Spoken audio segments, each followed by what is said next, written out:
Okay, I'm waiting notification. And I've got nothing but positive feedback from your video. So boom. Hey. Okay, perfect. Boom. And we are live. I want to thank everyone for tuning in to a very special edition of the People's Podcast this Tuesday evening. We have an amazing guest with us, one who's going to give us some magnificent information as well as inspiration. And that is none other than the recurring guest on our show, the one who has the social media world buzzing right now. Everybody's talking about We Don't Think the Same because she had such a profound music video, great music video. But the rollout leading up to that, she had a talented man by the name of Joshua Leonard Muhammad being a part of it. So that's always a good thing. First of all, assalamu alaikum, ma'am. Wa alaikum salam. And how are you doing today? I'm doing great. Thanks for that powerful introduction. No problem, no problem. Okay, so let's talk about the video. Let's get straight into it about the video. Let's talk about the song first. What made you come up with the song, We Don't Think the Same? Okay, so I'm not even gonna front. There's a song by this artist named Bia, and she has a song called Whole Lot of Money. And I really liked the style of the song. And so I was like, I want a song like that. I want a song that has that same or similar style, because it just sounded so chill, you know what I mean? But because it was chill, you listen to the words more closely.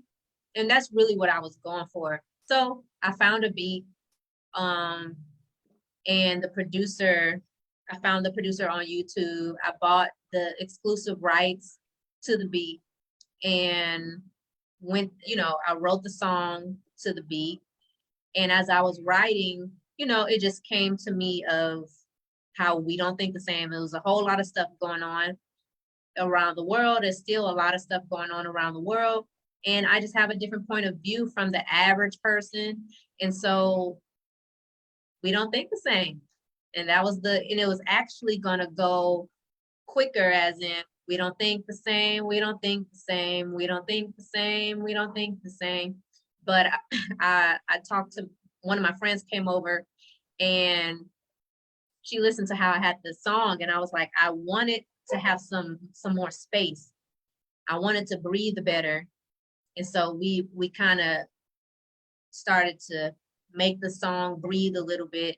So it was, we don't think the same, we don't think the same. We don't think the same, we don't think the same. So all of those things contributed to me coming up with that song and making it so that you pay attention more so to the words, pay attention to the fact that I'm saying that we should buy black owned things, and we should support Black family. And at the time that I wrote the song, there was Palestine and the war, the bombs that were being dropped on Palestine was like really, really big at that time, which was only a few months ago. And so that's why I also put that part of the song, which is, if you're siding with Israel, you're a troll, which basically was a line talking about how Israel was bombing Palestine, Gaza, and how all of these innocent families and innocent children and innocent people were being murdered. And I'm sure it's still taking place right now, as far as, the war and unjust treatment in Palestine. So, yeah. Okay, great. Yes, ma'am. Yes, ma'am.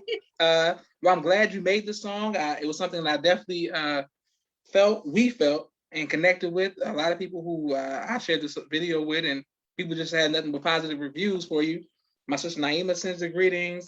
Sister Mariah sends the Sister Tamikwa says assalamu alaikum, and Brother Daniel E. Muhammad sends a greeting. I can't wait to put this on YouTube for our YouTube family who always shows love as well. Thank everybody who continue to like, share, and subscribe to the People's Podcast. My next question for you is, Did you know? Okay, so what Stripped Out is, I like the song as well, the A Whole Lot of Money, right? So boom, so I like that song, and I'm listening to it, and it takes me a minute. I'm like, oh, that's Bia from Ludacris and Little John and the East Side Boys, and they're sampling that, like that Bia that bass and all of that. When you hear music, do you, as an artist, do you care more about the beat first, or do you care more about the melody, and what makes you want to create? First off, I didn't realize that until you just said it. So now I have to go back and listen to it and keep that. Yeah. But definitely the beat first usually. But sometimes I write and then I try to find the beat. But when I do that, I end up having to change the style of the song or change the words, because for me the beat is priority. Just for me, but as far as lyrics, the lyrics is more important when it comes to, of course, like the message you're trying to portray.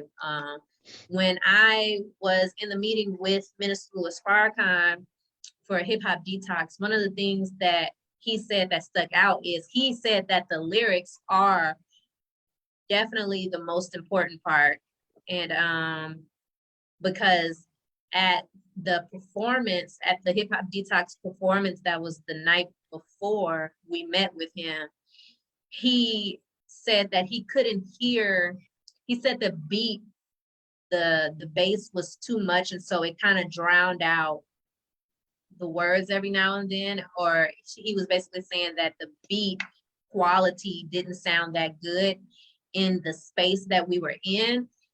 But he said the lyrics were the most important part, and he said that he could tell that the lyrics were powerful, and that is what we as the artists really should focus on, is the messages we're trying to portray.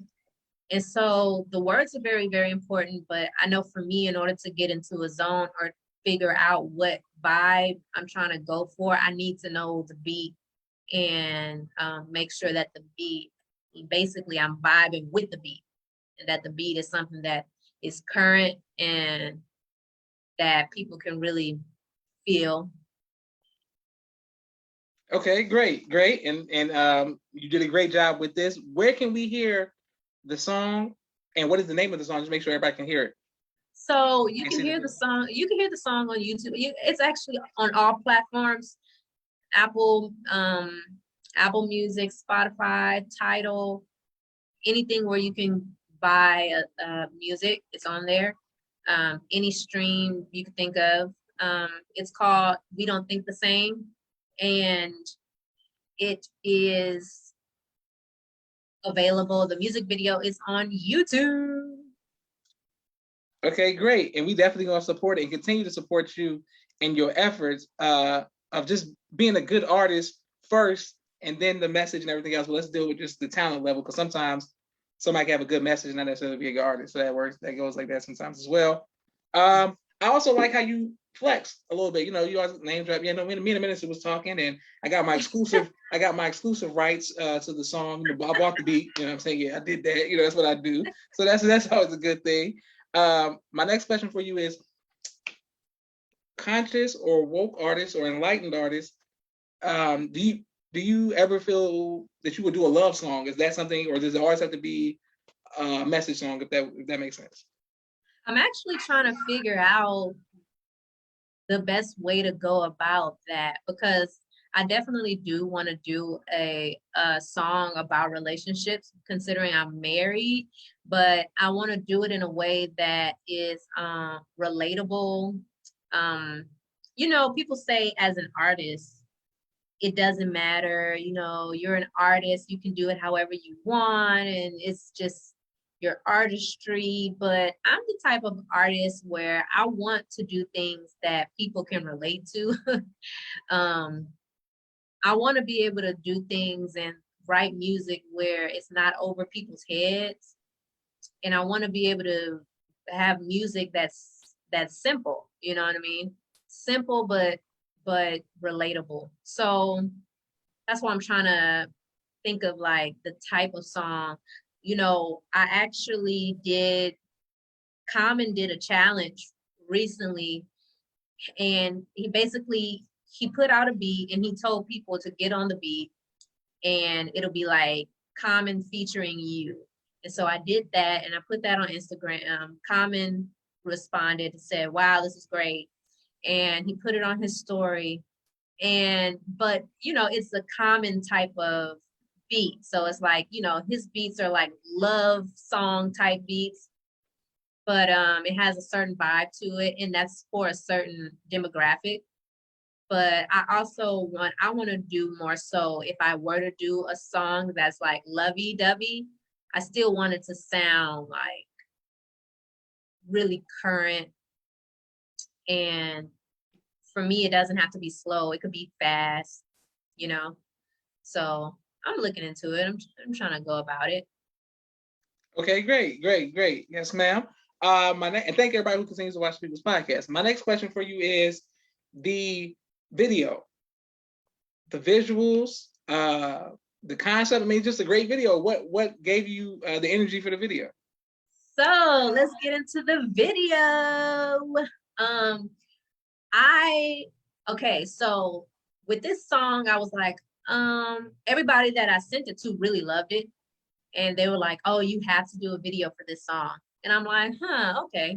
And I'm just like, all right. My videographer is excellent. He uses all of his like top equipment on me. And so I appreciate that. But I knew that I could not think of what I really wanted for the video. So I knew I needed to hire a creative director. So one of the guys that was in my music video, I did a Rihanna remix of the song. It's so funny because I have my song in my head, but it's called, well, word. Wait, what's, you know her song? What's that Rihanna song? Is it Work? I think it's called Work. Yeah. So yeah, it's one of those. Yeah. So I did a remix to that song. He was actually in that music video, and that's my creative director. So I text him, and mind you, I didn't know if he did creative directing, but I was like, well, he seems very creative because he went to school in New York for costume design, theater, and stuff like that. And so I was thinking, I'm like, well, he's probably into creative directing. So I hit him up and he said that he would do it. And so we basically worked together coming up with concepts for the video, but mostly it was him. I just gave him ideas. I said, well, I see yellow for a scene. And so, you know, he jotted that down. And so I said, you know, I see my husband and daughter in the video. So, you know, jotted that down. And then he pretty much came up with everything else. I said I saw girls surrounding me. So, you know, he was like kind of like what Erykah Badu Bag Lady, and I'm like, yep. So we kind of just did all of these things and put more of a Muslim modest flavor to it.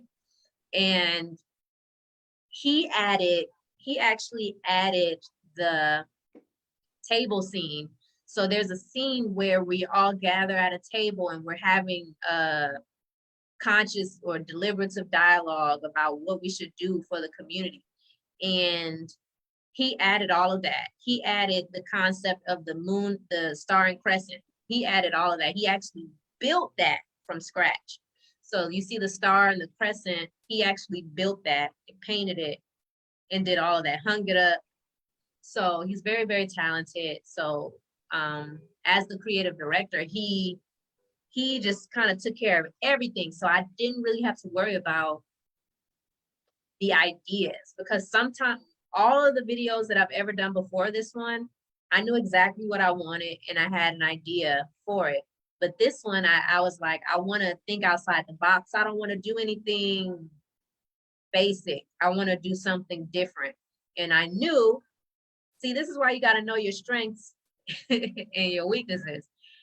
Because I knew creatively that type of style, as far as doing things in a way that is a little different and kind of abstract. That's not my thing. My style is more straight and direct.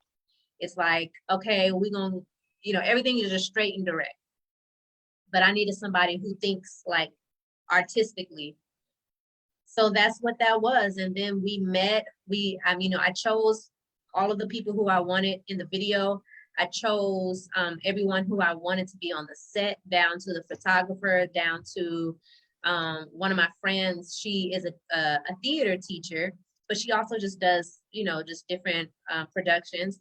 And I wanted her on the set, and it was a good thing because she actually was helping me with the little things that nobody else was helping me with. So the things that other people didn't see that she could see. So if I'm rapping to the camera, she's like, put more energy into your face, like put more emphasis into your face, like give me more to the camera. You talking to the camera. So she was actually on the set directing me for the theatrical performance that y'all saw, and so that was really cool. And of course my camera guy, he had an assistant, and everything flowed really well. We did this entire video in 5 hours. We started at 3 o'clock. We had to be out of there by 8. Yeah, we set up at 1, and then we started around 3. So everything that you saw was like, we had to boom, boom, boom. And I was getting like real antsy near the end because I'm like, it costs $100 an hour to rent this place. We can't be here no longer. So, but everything was done by the grace of Allah, God, in a timely fashion. We had to cut out some stuff because we had to, move quicker. But even with us cutting out certain shots, we still got all the shots that we needed. So, yeah, we were very excited afterwards. The whole cast was like, this is going to be great. We can feel it. And it is. It turned out to be really good. And I edited the video because I am an editor. I majored in film production at Howard. And so I wanted to edit it myself because I know what I look like, and I know the faces that I want to make, and I know what I don't want. And so I wasn't going to hire an editor because I already know I would probably not like it. So, and they would have to be doing, re-edits and re-edits and re-edits. And so, and to cut out all of that, I edit all of my music videos. Maybe one day in the future, I'll let somebody else edit it. But for now, I need to edit all of my stuff because I know what I see in my head. Once I have all of the pieces together, I know how to like put them in one, vision. Okay, great. Excellent. And thank everybody who continues to watch. All right. And one more time, what's the name of the song? It's called We Don't Think the Same. Okay, excellent. So you want to give us a little piece of that real quick? We don't think the same. We don't think the same. We don't think the same. We don't think the same. He want to try on. She want land. I want both. He want a daughter. She want a man. I got both. You love your enemies. Nah, let them devils choke. You not a friend to me. If you siding with Israel, you a troll. I miss them real artists, the Lauryn Hills. Feel they soul through the music, give me chills, write bars all day. He paid the bills, 50-50 debate. You the man halfway? Well, anyway, I went on a tangent. 50 Fendi, Louis, old and basic. If it ain't black on, I don't want it. My Brandon Blackwood match my Fenty bowl if he want to try on. She want land, I want both. He want a daughter. She want a man, I got both. You love your enemies? Nah, let them devils choke. You not a friend to me. If you siding with Israel, you a troll. I'm Fannie Lou Hamer and Nat Turner Bowl, Elijah Muhammad and Farrakahan Cole. You hype up Instagram models, but I'm impressed by legends. You hype up President Bob Well, you hype up President Biden. I was about to say Obama. You hype up President Biden, but he can get the stepping. Praising the Lord is really more so about the way you live in. Hypocrites in the churches, in the mosques, judging the heathens. Depopulation plans by the same man you trust to prick you. That's like eating brownies Regina George tried to bake you. We don't think the same. We don't think the same. The same. The same. We don't think the same. We don't think the same. The same. The same.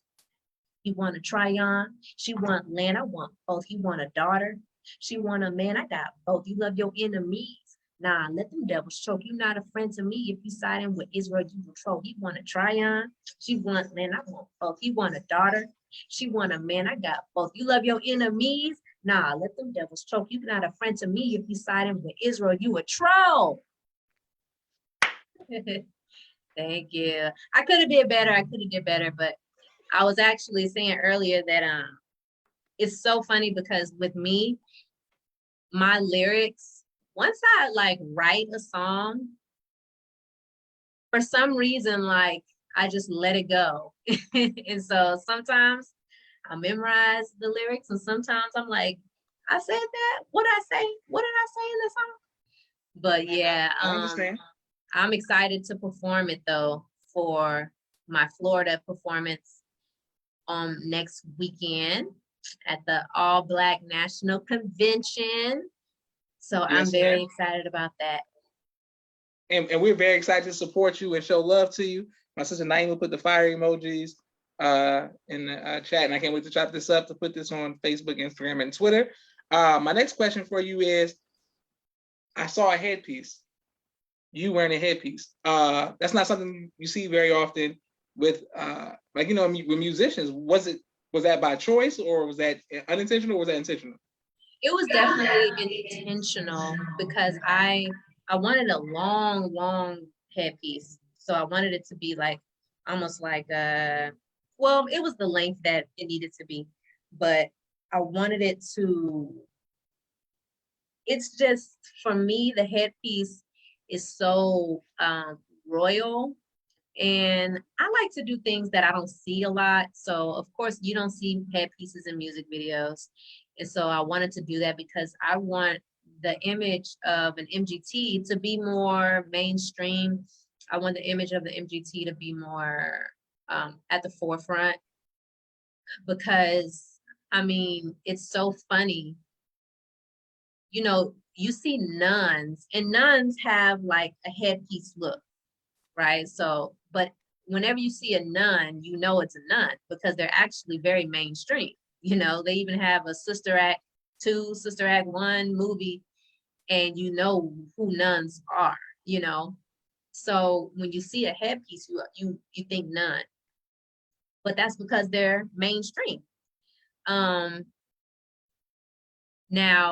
the MGT, there's a lot of people who don't know who we are. It's like this mystery around us because there's not really any movies about us. You might have those movies that are about, you know, Malcolm X and Muhammad Ali. You'll see them in those movies, but it's not centered around the culture of MGT or MGT style. And a lot of times they get the looks wrong as well. So it's a matter of putting the headpiece in the forefront and having people see it more often. You know, the more you see something, the more normalized it is. You know, right now it seems, you know, very different because you don't see it enough in the mainstream, but we need to start seeing it. And I might, you know, every music video is going to be different, but I might incorporate it in a lot, if not all, of my music videos in some way, shape, or form. Mm-hmm. Yes, ma'am. Well, salute to you for doing that. And I would say bandanas, you know, in comparison, was not something that everybody, you know, was mainstream necessarily for rappers, especially with colors. But now, if you look at the music video, you want to see red, black. It's just like the rest of the time, like Tupac this way, you do the other way. You know what I'm saying? at one point that wasn't necessarily something you saw, but like you said, it became normalized.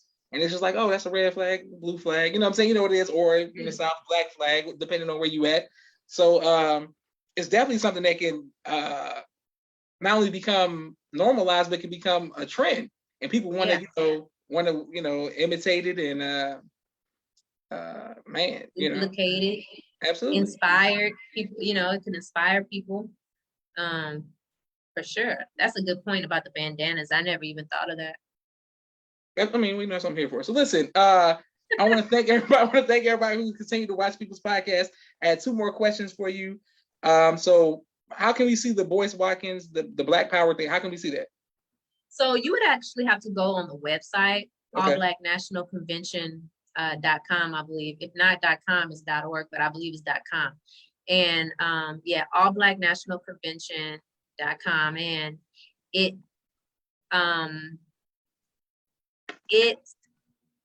is, well, let me make sure it's convention and not conference. All Black National, no, it's convention. So go on the website, and there's all of the information you could possibly think of and how you can register for the virtual tickets. Or if you live in Florida and you want to go there, then you can go there as well. There's going to be so many different people there. You're going to have Reza Islam, Brother Nuri, Queen of Fua. So many people, so many Black influencers are going to be there. And we're going to get together and we're going to discuss solutions. I'll also be on a panel, God willing, about the weaponization of hip hop. And I'll be performing on that Friday, the 29th at the barbecue. It'll be about around 7:00 p.m. So if you are going to tune in, that's when I should be performing. Things have to be flexible when it comes to, but for now, that's the time I'm supposed to be performing. So that's that. Okay, great. And let's make sure we support you in that. Just let you know that we are very proud of you to see you're just taking off, man, and your focus on doing what you do, because you free a lot of the creators, a lot of people by seeing you. You have a fan base that you see and a fan base that you don't see. You always got people that support you openly, and people who in the cut who just cheering you on as well. So just know that for sure. And also, so the question I get the most on Facebook, Twitter, Instagram, and especially YouTube is, when is Brother Joshua going to be premiering the video? Like, what is that? Is it just like you want me to do like an opening thing? Like, what is that about? Like, it's like, I'm saying, like, we just want to know, when is that? Is that the next video? Like, what's going on? You come to Atlanta to do a shoot? What's going on with that? You can definitely be in one of the videos because you have the best stance with your hand in your suit. I'm glad you're aware of that. And if people saw that, then they would see with that headpiece, they know all praises due to Allah, what that means come with it. So sometimes you need people to be reminded of what happens if they mess with our sisters as well. You have to be in the video just to do that. Okay. No problem. And so we'll definitely figure that out, because that's a must at this point. I was thinking about what you said about people who you don't see, people who you do see that who are following my movement. And I'm really glad that you said that, because it's really, really true. There's so many people who, okay, for example, my cousin texted me and said that somebody sent her one of my freestyles that I put on Instagram, which I usually put a hip hop song on Instagram every week, once a week. So I have to do my song for this week, and it's usually going to be a topic that's hot at the moment. Right now, of course, everyone's talking about Meek Mill. I might do something on that. But people talk about things so quickly. It's like here and then gone. So it's like the Meek Mill thing is like, oh, now at this point, but it's still fresh. But anyways, my cousin texted me and said that somebody sent her the video and was like, check this out. Actually, they sent the song, the baby song. So long story short, when I did the freestyle about the baby, and when he was going through his public, canceling, yeah, right. When he was going through his canceling, I did a song about how Black people, we in the rest of the world, we don't care when we're talking about destroying ourselves, disrespecting Black women, killing Black people, drugs, vices, anything negative concerning our community. Well, we're not really in an uproar. However, if the baby says something that was linked to the homosexual community, the LGBTQ community, and they were in an uproar because they felt that they were disrespected. Yeah, and so the song was basically like, when are we going to feel like we're disrespected? Because we're being disrespected all the time and every day. And we need to take this as a lesson that you are not supposed to let people disrespect you. You see how a community stood up for themselves? This is how we should be standing up, even if we're standing up against somebody who looks like us. So, yeah, so I did that song, and that's what actually got the attention of Dr. Boyce Watkins, who wanted to link with me immediately and asked what was my intentions, my movement, what do I want to do as far as my music. And he basically was saying he's 100% on board helping me to push whatever it is that I was trying to push. And so since then, my Instagram has grown exponentially. Now I'm at over 20,000 followers, and now my TikTok went viral. I mean, I have 1 million views on my DaBaby song, and I have over 200,000 views on my Sha'Carri song, and I have over 50,000 views on my Dave Chappelle song on there. I have over 40,000 followers on TikTok. And mind you, I don't even be on TikTok like that, but I just posted those videos and they go viral. And so, yeah, so my cousin told the girl, that's my cousin. So yeah, there's people who might not follow me, but they're getting messages and they're sharing it and they're sending it to other people. And so it's definitely showing me that I need to keep going, and that people are looking for the type of music and the type of messages that I have, and to just keep going, because the more consistent that I am, I know that things will move forward. So that's what I learned about what you just said about how there's people who are looking at us even if we don't know. So we have to always keep going, keep pushing forward, because it's not just about us anymore. It's about feeding the people, you know. Even with this podcast, there's people that watch this religiously that might not necessarily tell you, or might not necessarily be like, oh, I love the People's Podcast, but they probably watch all of your videos. And so let's just say you were to stop one day and just be like, oh, I just don't feel like, you know what I mean? There's going to be people affected by that, whether you know it or not. There's going to be people like, man, that was keeping my mind motivated. That was keeping me from depression. That was keeping, you know, all these things that we just don't know. So I keep that in my mind, and I'm very grateful. I'm also very grateful for Dr. Boyce Watkins for constantly putting my videos out there, because it definitely has helped my movement 100%. So, and thank you for allowing me on your platform. And yes, you will be in a video one day for sure. Yes, ma'am. You already know. Well, my project that I have coming up, trust me, we'll definitely it'll correspond great with your music and your movement. My sister Naima says, praise be to Allah. Facts. Okay, great. My last question for you is, what are your thoughts on the Meek Mill situation? Well, I listened to what he said when they asked him about, well, when he brought up the subject of the white guy in an uproar and outrage over the cover being on a bus. And Meek Mill, also said that he does think it was inappropriate for it to be on a bus as well. So that was interesting.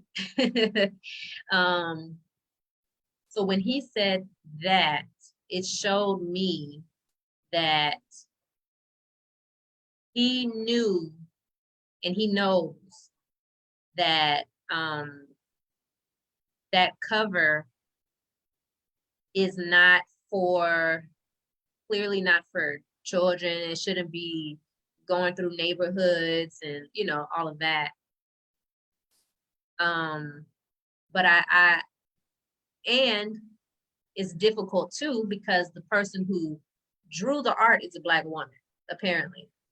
So you just have to ask yourself, like, are we really thinking stuff through, you know?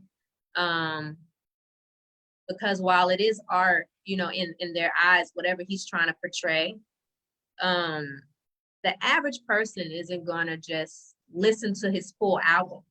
All they're gonna see is the picture. So I think we have to think things through, and we have to think about how our decisions and the things that we choose as far as visuals, how it will affect not only you, but the culture, you know what I mean, your people.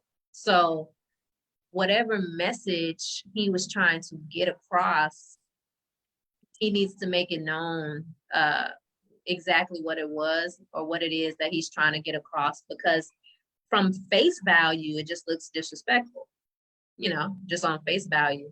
But I believe that the title had some, if you know it, then you can let me know. But I think the title had something to do with like trauma and something to do with like street trauma or something like that, So I was thinking, well, maybe he's trying to go a direction where in his songs, he's gonna like uncover why this is not the best way of life, or why, you know, but I don't know, because I don't really listen to Meek Mill, so I probably won't listen to the album. All I see is the picture. So that's what I think. I think we need to think more about how visuals affect you know, people's mind. Okay, well, I'm glad you brought that up, because as a fan of, you know, rap music, and of course Snoop Dogg and the Doggy Style cover, and, you know, things like where it's like an art, it's, you know, it's like cartoon, it's anime, but I'm thinking like, that's a cool, it's like, you know, this is like what it is. And then you get older and you be like, but then when this comes up, is it, you know what I'm saying? And then did it matter that it was a white man that called it out? Did that matter? Would Meek Mill have responded if that was a Black person that did it like that? What'd you say? Do you think that Meek Mill would have said something if a Black person said something about it? I kind of wish somewhat that it was a Black person that said something about it, because then he would have to face it. He would have to answer the question straight on. Because it was a white person, all he did was try to flip it and say, well, you didn't say nothing when George Floyd was getting his neck stepped on. And I'm like, I don't know if the two, go. But and now is that your Black man voice, or is that your Meek Mill voice? I'm trying to figure out which voice. Which voice is that? Yeah, but you know, Philly's more, you know, Meek Mill has more of a Philly accent. You just did some random Black man on the bus stop. I don't know what voice that was. Look, major fail, but that's all right, because the point is, I feel like if it was a Black person who said what that white guy said, then yeah, he would have had to. But see, then again, if it was a Black person that said it, would it have gone viral? No. Okay, that's why. Probably that's why. Yeah, you're right. I don't think it would have went viral. Which is interesting, but I think that because he is a white guy, it, you know, made it more interesting that it was like the guy who we have he symbolizes oppression. You know, the white man in truth is like the symbol, whether they like it or not, it's the symbol of an oppressor. So the oppressor, not saying that particular man is an oppressor, but the symbol of an oppressor, talking about what one of the oppressed is doing as a result of oppression, is very complex and interesting. And I think that's what Meek was trying to say, but at the same time, it's like he's the one who's doing the thing that is considered disgraceful. So, it's a good conversation though. It's a really good conversation because it's just we're tired. We're tired of these images that degrade the Black community. Period. It's and there's really no explanation, and there's no justifying the fact, oh, a Black woman did it. Okay, well that's worse, you know. You know, it's just no justifying the visual castration of a community. It's just not, you can't justify it. Okay, You so know? so I agree, but here's the point that first of all, thank you everybody who's like seeing you. Brother Mandine, all from Chicago, say he's listening in Chicago. Thank you, Brother Mandine, WVON, and the Brother Munir show. Thank you for always showing love, Brother Mandine, and my sister Miriam is laughing. I'm assuming she's laughing at your Meek Mill impression if I'm not but what I was saying to you is, so here's the thing, last point, because I don't stay forever on this, but what I see is, if there's a white girl, for example, Bad Body, or the other one who's very similar to her, who they rap, they're like rappers, right? If they imitate what is like ratchet culture or ghetto culture, then Black people will be mad at them, right? Like they have hot Cheetos, like smoke, like rolling blunts in their Instagram live, something that's like considered ghetto or low. Then the comments will be like, y'all trying to be Black, y'all taking our culture from us. Right, something low level, like if a white girl twerks or if a white dude is doing something real ignorant, it's like, how dare you take the ignorance of us? It's almost like you're mad at the ignorant part of it, as opposed to being like, nah, let them be the face of ratchetness for once. Let them be the face of ignorance for once. But instead, it's like, nah, we own this. You can't even. We own twerking. We own blunts. We own whatever's perceived to be ghetto on low level. If a white person does it, it's like, how? That's ours. You know what I'm saying? It's like, so we have a ownership problem. Because I saw people in the comments and I was like, oh, whoa, Vicky, that's what it was. And she was saying something, it was like, oh, she sounds ignorant. But people was like, she trying to be Black. She trying to be Black. Is that, you know what I'm saying? If that makes sense, it's like, is that Black? You know what I'm saying? Like, are y'all mad that they're becoming the face of, what's ignorant culture, necessarily Black culture, if that makes sense? So, that is so deep. I think about that all the time. That's why I said in my DaBaby song, I said, you can't possibly believe this what it means to be Black. Like, so I agree. It's like people, I really hate, and hate is a strong word, but I hate when people equate Blackness to ignorance or equate Blackness to, like what you said, low life. Equate Blackness to negativity, equate Blackness to murder, equate Blackness to ratchet. It's not Black, you know what I mean? That's not Black. So it is what it is. It's ratchet, anybody could be ratchet of any background. So it's so yeah, I think it's interesting. I never knew that the song Assignment, like I understood the assignment. Yeah, that's a white girl. I had no idea. Yeah.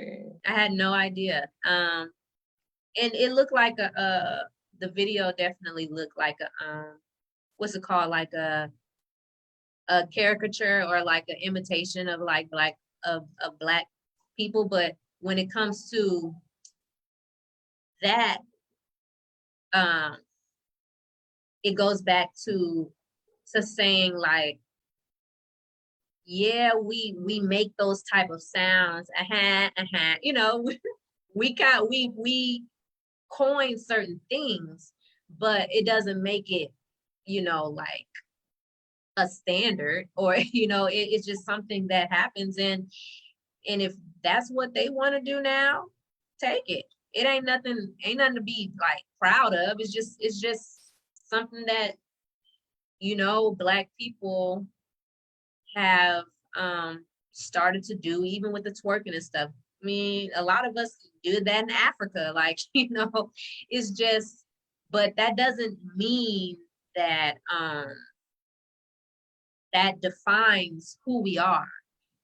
Some people like to dance a certain way, some people talk a certain way, but that does not put a blanket over all Black people. You know what I mean? So it's interesting, to say the least. And then, like you said, why get mad when the cultural appropriation is really just them adopting I guess you could say a style that is, like you said, more low. You know what I mean? You could take that. I don't care. You can't take our power. You can't take what it is that makes us gods. You can't take that, because we are the original people, and we're connected directly to the originator of the heavens and earth. You can't imitate that. Absolutely. You can maybe imitate a sound, a dance, but that's it. You can't imitate our essence. So yeah, let them, if they want to color their hair all kind of crazy colors, and mind you, they've been doing that for a while as well, punk rockers and stuff like that. Absolutely. So it's not, absolutely. It's not limited to Black people. Like trailer people, man, people in the trailer parks, those white people be doing all kinds of crazy stuff, way crazier than what we be doing in the hood. But, so it's just a matter of us understanding who we are and our value, and the fact that we have to start now equating Blackness to excellence. So I do like when, Beyonce and Jay-Z and, a lot of those people, when they say Black excellence, they love to say Black excellence. And so we have to start equating Blackness with what it truly is. And that's excellence. We got to get back to that. Absolutely. And wonderful. My sister Miriam says she's enjoying this conversation. Thank you both. I can't wait to put this on. Brother Mandine said he really enjoys this content. She shows intellect, and why she continues to set a standard, sis. Praise be to Allah. Praise be to Allah. Can't wait to put this on YouTube. Please like, share, subscribe to People's Podcast. One more time, Sister Akilah Nehanda, what is the name of your new song, and where can we go get it? It is called We Don't Think the Same. It is on all platforms. The music video is on YouTube. And if you notice, I put Akilah instead of Akilah Nehanda on the actual music video. And that's because from now on, I'll probably just go by Akilah in my music videos. But I'll still do Akilah Nehanda. Nehanda is my middle name, but it's not my last name. So I'm, switching it up a little bit. Okay, great. And we look forward to, a lot of people in the comments, man, we got like 5,000 people in the comments saying we look forward to that Joshua Muhammad feature in the video. Okay, great. No problem. No problem. We look forward to that as well. Thank you all. Look, we're gonna support you in Orlando, in the home of Joshua's favorite place in the world, which is Universal Studios, Disney World. So I hope that you have a good time with your family down there, your husband and your daughter, and y'all bring back some positive energy from the what's it called? The All Black National Convention. All Black National Convention. That's there'll be a lot of people out there showing love, a lot of shea butter and all that good stuff. So praise be to Allah. A lot of shea butter. A lot of shea butter. All right, this is Joshua Leonard Muhammad signing off for the People's Podcast. Thank you very much again, Sister Akilah Nehanda. Assalamu alaikum, ma'am. Wa alaikum salam.